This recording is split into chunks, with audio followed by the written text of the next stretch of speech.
Olá, tudo bem? Bem-vindos ao esboço da lição da Escola Sabatina. Já estamos na última lição do trimestre, a lição número 13. E o título da lição é Para que não nos esqueçamos. Vamos falar sobre o livro de Malaquias, o último livro do Antigo Testamento. Amigos, foi uma jornada longa, valeu a pena. Aprendimos muito dos profetas menores, especialmente da esperança, do juízo que nós temos que pregonar e esperar. Pastor Siqueira, muito obrigado por esses lindos momentos que passamos juntos, estudamos juntos, conversamos muito, preparar esse esboço, enfim, acho que valeu a pena. E que Deus possa fortalecer a fé de todos os nossos irmãos, fortalecendo nossas convicções na palavra de Deus, e quando nós tenhamos convicções claras, tenhamos tempo para meditar e orar, para estudar a Bíblia, a lição, e comuniquemos a outros a esperança, nenhum vento nos vai mover de toda essa esperança que temos no coração. Deus abençoe todos vocês. Vamos começar nosso estudo de hoje com uma oração, por favor. Irmão dos Pais está nos céus, essa é o nosso último encontro nesta jornada que caminhamos juntos. Este é o último livro dos 12 profetas menores. E, Senhor, realmente, esse livro nos exorta a continuarmos com essa esperança firmes até a volta do nosso Senhor Jesus. Amém. Que essa possa ser a realidade na vida de cada um de nós e a vida de toda a tua igreja. Em nome de Cristo te pedimos agora e a tua bênção nesse estudo. Amém. Amém. Uma das palavras mais tristes que encontramos no vocabulário nosso é a palavra ingratidão. Me lembro que faz uns anos atrás eu me esqueci de um assunto fundamental. Eu não liguei a minha mãe no dia de seu aniversário. Passaram 3 dias depois e me lembrei. Meu aniversário da minha mãe era 3 dias atrás e agora o que faço? Com muita vergonha eu liguei para ele. Disse, mãe, desculpa, aí se me foi, não consegui te ligar. Algumas vezes uno busca excusas, né? Mas foi ingratidão mesmo, foi que nós não temos como prioridade essas datas e às vezes se passam essas datas. Ela me disse, não te preocupes, eu sabia que você estava bem e você queria o melhor para mim, mas eu nunca vou esquecer. Ela me falou, eu estava esperando tua ligação, todo dia. Estava ali no telefone, tinha convite de almoço, ele disse, não me vou movimentar porque meus filhos vão ligar, e um de seus filhos nunca ligou. Ingratidão.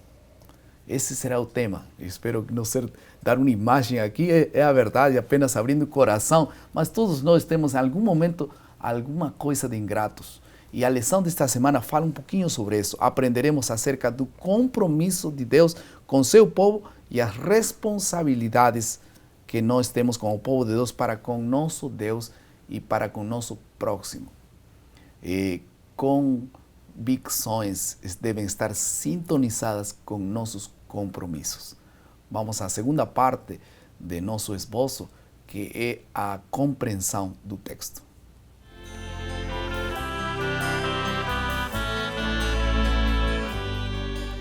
Nessa primeira parte nós vamos ver um pouco o contexto do livro Zacarias, antes de entrar no compromisso de Deus com seu povo. Qual é o contexto do livro de Zacarias, pastor Siqueira?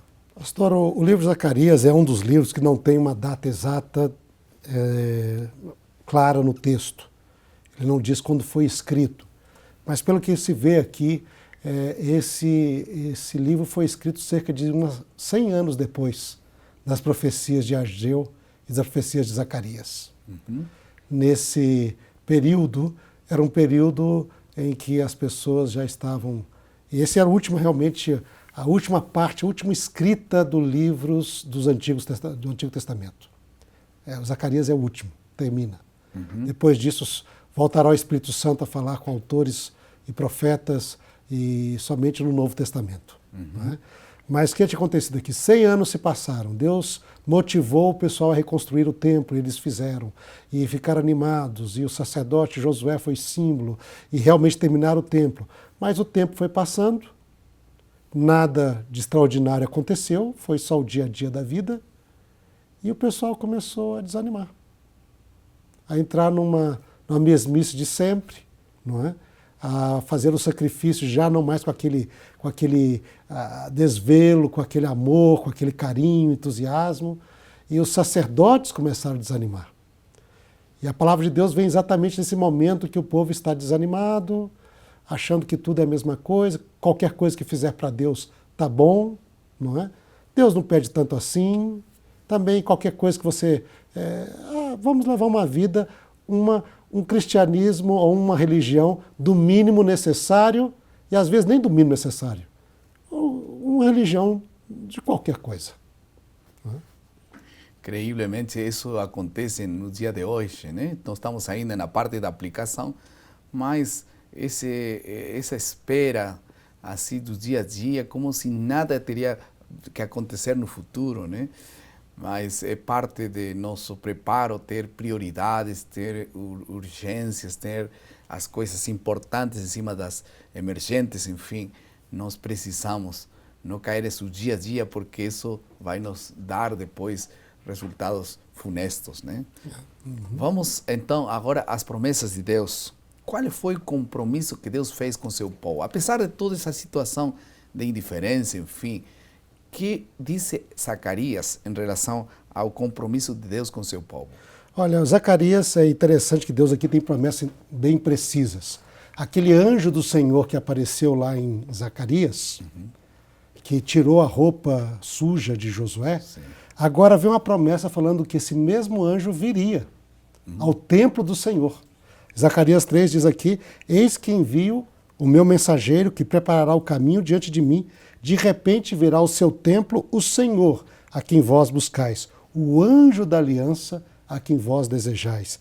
Eis que ele vem, diz o Senhor dos Exércitos. Então Deus promete aqui duas coisas. Ele promete a vinda do Messias, Jesus, que é o anjo do Senhor, o próprio Senhor que viria, segundo as promessas já feitas pelos profetas anteriores, mas agora ele promete também enviar um mensageiro para preparar o caminho. Já manda, já está certo aí. Já que esse mensageiro vai preparar o caminho do Senhor. Né? E Elias, né? E esse mensageiro aparece aqui no final como sendo Elias. Diz aqui no capítulo 4, né? Eis que vos enviarei, verso 5, o profeta Elias, antes que venha o grande e terrível dia do Senhor. E aparece de novo a referência ao dia do Senhor. E Deus se compromete ali de enviar um mensageiro, previr e advertir e preparar o caminho da segunda vinda, ou da primeira vinda de Jesus, né? Na verdade, preparar o caminho da vinda do Senhor. Vinda do Senhor. Primeira e segunda. Aí é verdade. Porque depois há uma aplicação para a segunda parte, para a segunda vinda de Jesus também. Sim, a direta, na verdade, quando nós vemos aqui, esse mensageiro ele tinha uma obra específica, preparar o caminho, preparar o povo para receber o Senhor. Ele vai lembrar aqui, diz, lembrai-vos da lei de Moisés, meu servo, ele ia chamar a atenção das pessoas para a lei de Deus, não é? E diz, ele converterá o coração dos pais aos filhos, ele iria unir a família. Então, as duas instituições que vieram do Éden. É interessante como que termina o Antigo Testamento, lembrando os primeiros 2 capítulos da Bíblia, de Gênesis. Duas coisas vieram do Éden depois do pecado. Um é a lei de Deus, especialmente o sábado, lembrando o Deus Criador, e o outro é o casamento, a família. E o que acontece aqui? Deus faz exatamente, lembrai da lei do Senhor, né? Do qual o sábado é o grande símbolo, porque é o Deus Criador, o Deus Senhor, e lembrai-vos da família. E aí estão as responsabilidades dos quais queríamos falar na segunda parte, responsabilidades de seu povo para com Deus e seu próximo. Mas ainda temos uma promessa, aqui temos um compromisso, que enviar o Elias, ele mesmo iria vir, e também temos aqui uma confirmação de seu amor no capítulo 1, verso número 2, que diz, eu vos tenho amado, né? O amor de Deus é confirmado mais uma vez. Sim, incrível como Deus sigue amando. Sim. Em meio de todo esse tempo. Ele disse, eu sigo amando, eu vos tenho amado. E esse compromisso de Deus, pastor, eu acho muito interessante. Por quê? Especialmente no nosso contexto de estudo. O primeiro cumprimento desse mensageiro que prepara é João Batista, que preparou o caminho do Senhor. E o segundo cumprimento que está em Apocalipse é exatamente a igreja que Deus levantou no final dos tempos, que tem a lei de Deus e o testemunho dele, que é a fé de Jesus. Então Deus tem um compromisso de cumprir com a sua promessa de que esse mensageiro vai preparar um povo para receber o Senhor. Tanto na primeira como na segunda vinda. E isso tem aplicação direta para nós, porque nós somos o mensageiro que Deus levantou nesses últimos dias. E nós vamos falar disso na hora. E isto mas só nesse momento, porque isso é parte da fidelidade de Deus. Sabe por quê que eu chamo a atenção para isso?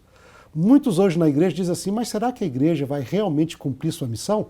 Isso é parte da fidelidade de Deus. É verdade. Ellen White diz, a igreja pode parecer claudicar, pode parecer estar ali quase caindo, mas não cairá. Deus vai cumprir sua promessa nessa igreja, segundo o que está na profecia. E não por causa de nós, né? É mas por causa do seu amor. E de seu compromisso. Seu compromisso e fidelidade. Falando das responsabilidades do povo de Deus, vemos insertas algumas 3 fixas, né? Bem claras em Zacarias. Primeiro, fidelidade no casamento. É um compromisso que Deus exige de nós. Por isso, ninguém ser infiel com sua mulher, com a mulher de sua mocidade. Que forte, né? Uhum. Que às vezes, quando está jovem, tudo bem, já começamos a avançar nas idades e nós começamos a avançar por outro caminho. E ele disse, ninguém seja infiel com a mulher da sua mocidade. Uhum. Lindo assunto. Fidelidade, responsabilidade no casamento. A segunda fidelidade tem a ver com os dízimos também, né? Uhum. E aí está bem claramente em Malaquias 3, 1 ao 10, né? Sim. Que nós temos que não roubar a Deus, né? E que temos que ser fiéis em aquilo que Deus, lhe pertence a Deus. Esse é um assunto fundamental também, fidelidade nos dízimos. Algumas vezes nós dizemos, esse plano dos dízimos foi inventado. É um plano de Deus. E parte desse grande propósito e responsabilidade nossa para com Deus. Ali está claramente. Finalmente, a fidelidade, como o Senhor falou, dos pais com os filhos.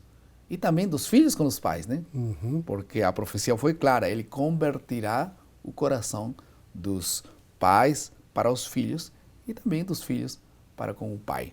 Ali temos 3 práticas, 3 responsabilidades claras, pelo menos entre outras, que nos lembra que nós temos responsabilidades também com a família, com nossos dízimos e com os dízimos do Senhor e também com nossos filhos e os filhos com os pais, não é assim? Uhum. Eu vejo que no Malaquias, com esse pessoal ficou desanimado, esse tal de religião de qualquer jeito. Uhum. Quer dizer, Deus aceita qualquer coisa. Qualquer coisa que eu der para ele, ele está feliz. E não é bem que Malaquias fala aí. Deus falou para as pessoas que tinham essa mentalidade na época. Eles falavam assim, olha, eu vou ofertar para o Senhor esse animalzinho aqui machucado. Então ele falou assim, não, você daria esse tipo de animal para o governador? Você teria coragem de dar? Não, mas se eu sou Senhor e Rei, como é que você vai me dar algo assim? No sacrifício, então, fidelidade no serviço a Deus. Né? Exatamente. Diz, fidelidade no casamento.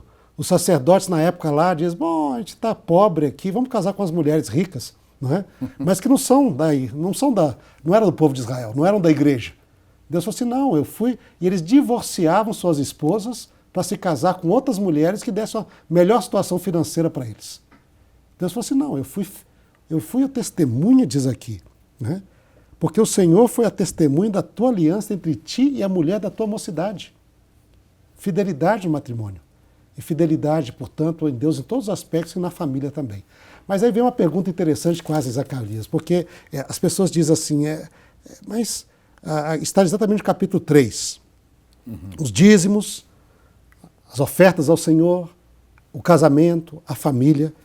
Aí diz que as pessoas na época diziam assim, de que me serve servir a Deus? Capítulo 3, verso 14.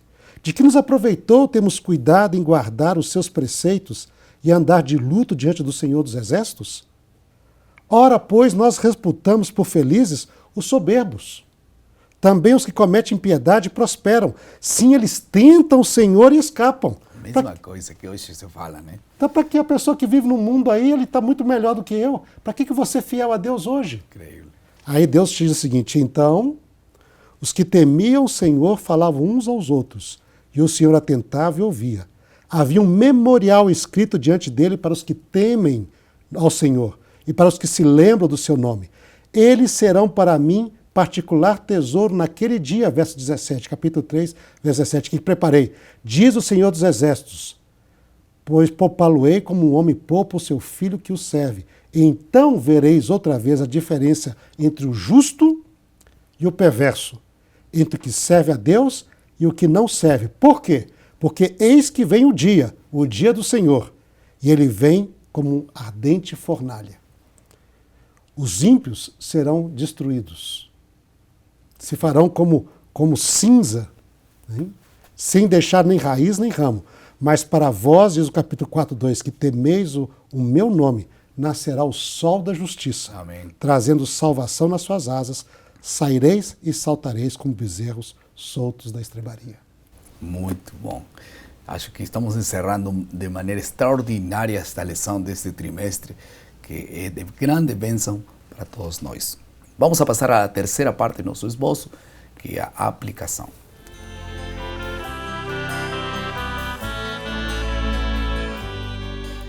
Estou surpreendido de algumas perguntas interessantes que nós podemos nos fazer hoje também. Vejam algumas perguntas que estão ali no texto. Malaquias 1:6, por exemplo. De que maneira temos desprezado o teu nome? Eles estão perguntando de que maneira temos desprezado o teu nome. O que quer dizer isso? Que, na realidade, alguns de nós fazemos coisas e não sabemos de que maneira fizemos isto, de que maneira cometimos este erro. Outra pergunta, verso 7, Malaquias 1:7. De que maneira te desonramos? Outra pergunta que está em Malaquias 2:13 e 14. Por que tu não olhas para as nossas ofertas? Mais uma pergunta. Algumas vezes nós levamos ofertas, dizemos a Deus, e aí Deus não olha, porque não são de coração. E aí vem outra pergunta, Malaquias 3:8. Em que te roubamos? Em que temos roubado? Em vossos dízimos e ofertas, enfim. Há uma aplicação maravilhosa em aquelas passagens. Nós precisamos estar em concordância com Deus. Façam essas perguntas em sua classe, a você mesmo. E nós vamos descobrir que tem Deus muitas respostas. Se somos sinceros, Deus vai suprir nossas necessidades. Vamos à última parte do nosso esboço, que é a criatividade.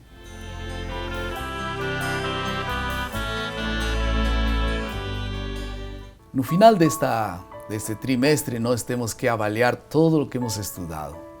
E a pergunta seria que devemos escolher algumas coisas que precisamos melhorar, fortalecer, algumas carências, algumas necessidades, fortalecer nossa comunhão com Deus, fortalecer nossa identidade com Deus, tornar-nos humildes perante do Senhor, permitir que Ele possa encher nosso coração, nos tornar pessoas fiéis, nos tornar pessoas justas, no nome de Jesus. Enfim, escolha 1 ou 2 pontos. Eu te convido ali em que você precisa melhorar. E que Deus possa te dar a vitória nesses pontos, para que você possa se tornar então um fiel servo de Deus, preso da esperança, e que possamos nos ver com Jesus, que vem em glória e majestade. Vamos orar. Querido Pai, aqui estamos mais uma vez ao terminar este trimestre, reconhecendo nossos erros, nossas deficiências. O Senhor tenha compaixão de nós, perdoa-nos nossos pecados, Senhor, e faz que aquelas coisas que nós ainda não estamos praticando como o Senhor quer, possamos fazê-lo em Teu nome, com Tua ajuda, com Tua direção. No nome de Jesus. Amém. Amém.